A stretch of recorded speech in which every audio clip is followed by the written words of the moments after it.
Good morning, beautiful. I'm here yet again for another Facebook Live on Thursday at 11. I'm glad that you could join me again. So today, I figured I would talk about one of the things that I've gotten the most questions about recently. There's something about summer where everybody seems to get really bothered by their memorabilia and the clutter around them. I don't know if it's the Florida heat that we have here or the fact the kids are at home and everything seems to be busting at the seams. But suddenly these boxes full of everything that's ever been important to you before drive you crazy. So I was going to talk to you today about how to manage some of your memorabilia. I'm only going to cover 3 things. We're not going to keep it too long because this is definitely a subject I could go on for hours about.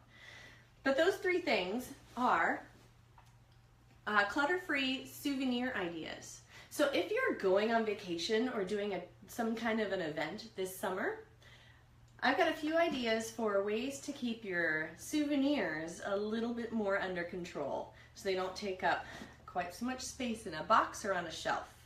We only need so many tchotchkes. I also figured I would tell you about how to get some of that memorabilia out of the box. There's so many things that we love, and sitting them in a box is such a waste. We can't see them anymore. So I'm going to give you an idea of one way to get important memorabilia out of that box. And finally, those things that you did collect throughout the years. I'm going to give you one of my favorite tips on how to make things that you actually have that are items a little bit more memorable and significant for you. So, are you ready to begin? Let's jump right in. So first I talked about the souvenirs. I love to travel. It's one of my favorite things to do. And my fiance travels almost nonstop for his job. So he's always going interesting places, and it's a nice thing to have some souvenirs from where we go. He originally started by getting me refrigerated magnets, boxes of chocolates. Everybody says get something edible so it does not stick around. Well, that's great, but I can only eat so much chocolate and still fit into my jeans. It was getting a little bad there. So we came up with a creative solution. One of our quick solutions was just to have a picture of something that was important to the area. So for example, when he went on a mountain hike, he found a flower that was very significant to the area, and he took a picture of himself with the flower. And then he took that flower and he pressed it between some papers in his journal that he carries with him when he travels. So when he got home, he could give me the flower that was in the picture. And that was so sweet. I thought that just the fact that he thought of me, that's all that matters. It's not getting some expensive item. It's just the thought that counts, that I was on his mind, even though he was in an amazing place with people from work and I had nothing to do with where he was at. But one of the things that we do for every trip, we do this with my stepdaughter as well, postcards. The neat part about postcards, just about everywhere you go, they have postcards, but you can also write the thoughts that were going on at the time on the back of the postcards. So I've got at least 2 years worth of just random thoughts that he had while he traveled, all in a binder. And these are super easy to make. Basically, I just use the binder rings, which you can get in an office supply store. Another great way is just ribbon. Make it super easy on yourself. I found the easiest way, which I did not start doing for mine, and next time I do one, I'll be using this, is to get a hole punch. Yes, it is a sweet way to make a memory. Sorry, Ruth. I'm really blind. I'm going to look really close to answer your question. But yes, press flowers for people. It's a great way. So in order to make these very easily, just have one of these hole punches on hand and do a quick punch so it's always going to be the same spacing. That's the hardest part. I, on the other hand, started it with just one of these hole punches, so it's pretty simple still. I just line it up with the holes, and I punch out. And the nice thing is, I can make this into a flip book. Oh, I need to do it the right way and it'll work.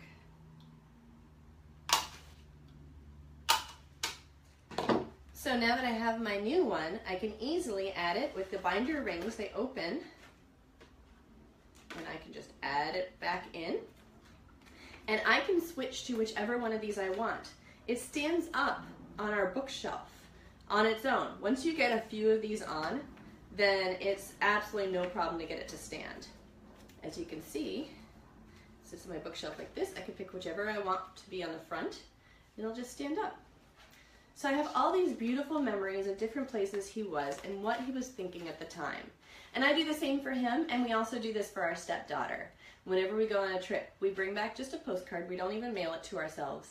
And we just list something that came to mind about them. That's my favorite clutter-free souvenir.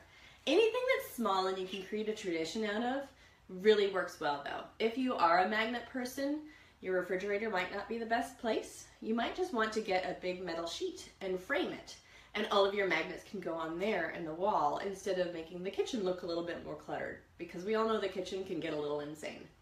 Or if you're a keychain person, I've set up some keychain memorabilia systems for some of my clients, and it's neat. Just get maybe an IKEA towel rod or a jewelry organizer that has the things that stick out, and you can hang your various keychains from it. As long as you pick something small and something consistent, that's the best way. Now, if you are doing something that's not already telling you where you got it from and from who, like the postcards, I have a friend who travels the world. Seriously, she does a travel blog, and it's a travel food blog called The Travel Bite. So she gets to go to the coolest places. Whenever she goes to somewhere that makes her think of me, she brings me back something. Okay, I love gnomes. You need to check out this. She went to Cologne, Germany, where they've got a village with a ton of gnomes. But this right here, if you can see it, has a little gnome and it's in German. So in order to remember who gave me this and when and where it was from or the significance, I always write on the bottom. Can you see? So on the bottom it says, Cologne, Germany is from Rochelle and from 2015. Now this I also had to cover because it is a washable one. I had to cover it with clear nail polish so it would not come off. But I do this with anything that I plan to keep that's significant. So, for example, I brought home, for our garden, we had just started gardening, I brought home a rock. Super sweet of me, I know, very original. I brought a rock for my fiance, but on it, it had that it was from La Romana from 2017, whenever I went. It was 2017, but it always says where it was from, and if it does not instantly trigger who it was from, I write that as well. So this can go in our garden because that's not too cluttered, and I always know exactly where I was and when. So if you do happen to get items, especially gifts from other people, I get a lot of Christmas ornaments, and on the Christmas ornaments, on the back of them, I will always write who gave it to me and what year, and there was some kind of significance about it. So if maybe they thought of me because it was a flamingo and it was right after I flocked my friend Tracy's house, and she remembered the flock, so she gave me a flamingo Christmas ornament on the back. I wrote a little bit about that memory. And then when I see these items, it makes it more important to me, because you don't want to open up that box in, I don't know, 10 years, find the rock and think, where was I? What year was that? Who was that from? That's always the worst. It's so hard to get rid of memorabilia that you know was important, but you don't remember who it was from or when or why. This helps you, so then you can make an appropriate decision on your memorabilia later. And finally, you know that box I talked about. I see in that box so many times all of the cute kid memories that we have of our children. So one of the great ways, by the way, there are a million great ways, but one of my favorite ways to preserve the kids' clothes without having to keep the whole thing and you can get it out of the box is with a shadow box. So if you have a picture of the child wearing the outfit, then this is perfect for you, because you can then take, and depending on the clothes, this might not even cause them to be too damaged, but you can take a shadow box. Let me show you what it looks like. You can find them at craft stores or online on Amazon, I'm sure. Take this shadow box, open up the back of it, and this works for bulkier items. You don't need a full shadow box. You could do a regular frame if they're thin, but then you can take the fabric of the item and make it into the backdrop of the frame. So I could do this. I could do several more layers to make it more blue. I could use the front to make it something more of a pattern. But once you figure out which part you like the most, then you take that and you can frame the photo. You could do one or two. We happen to have two, depending on the size of your frame. But frame the photo with the background of the actual fabric. So you don't have to keep the whole outfit. With an outfit like this, if I do one of the underlayers, it could still be useful to a little kid and I could still donate it, even with a little bit of the underlayers taken out. But this way you have not only the fabric, but the pictures that go with it of them wearing it. So that makes it even more special. I do this a lot with clients, and they love to be able to see some of these photos and be able to touch that fabric again, even if it's just a small square. That just brings back so many memories and makes it real again, because you remember hugging them in those pajamas, or you remember all of the times they went out to play wearing their favorite shirt until it finally died on them. So that is my favorite way with kids' clothes. You can always do things such as make a quilt out of it. You can have somebody make a teddy bear or something like that out of it, a pillow. Just get it out of the box, because the worst thing that I see with my clients that breaks my heart is we open a box of kids' clothes that have been either in a humid environment like in Florida, where all of a sudden they're deteriorating and they're just brittle, or maybe they were in a different area and they turned yellow, and it just breaks my heart because now you can't do that much with them and they've been ruined, so you can't pass them on to anybody. It's just throw it away or keep the sad memory now. Because once they've been damaged, the memory's no longer happy. Now it just breaks your heart. So eventually they tend to throw it away after they've kept it for a period of mourning. So get it out of the box. Keep it safe. Make it something that you can see. If you have a lot of them, you can even create a box of framed photos where you change them out throughout the year. So we've got one that we can use for Christmas, because it's got Christmas pajamas with a Christmas photo in it. And I love to decorate with photos during the holidays. So that does not stay up all year, that stays up for Christmas. Until then, it can go be put away in the photo box and everybody is happy.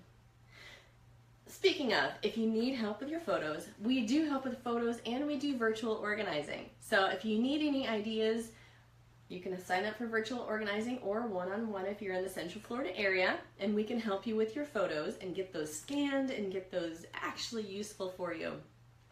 Also, I love to answer questions, and these types of questions come up so often. So hop on over. The two places that I respond to questions the most that could possibly even become one of my Facebook Live presentations is the blog. If you comment on the blog, I am sure to answer you. And it might become a Facebook Live post, or if you post in our Facebook group or on our Facebook page, do it as a separate post, not a comment, so you can post a picture with it.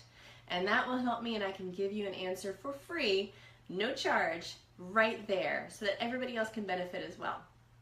I hope you have a beautiful day. I look forward to seeing you next week. Next week, in honor of 4th of July, and to really honor our veterans and the people who have a tough time with some of these holidays, we're going to talk about how how clutter is tied to depression, but also some of the things you can do to combat the depression on a daily basis, especially when things are a little tougher. So there are some few easy ways that you can use to lift up your mood, which will make you more productive in the office, it will make you more productive at home, and it'll just relieve a little bit of that overwhelming sadness that sometimes we have temporarily, or some of us have it all the time.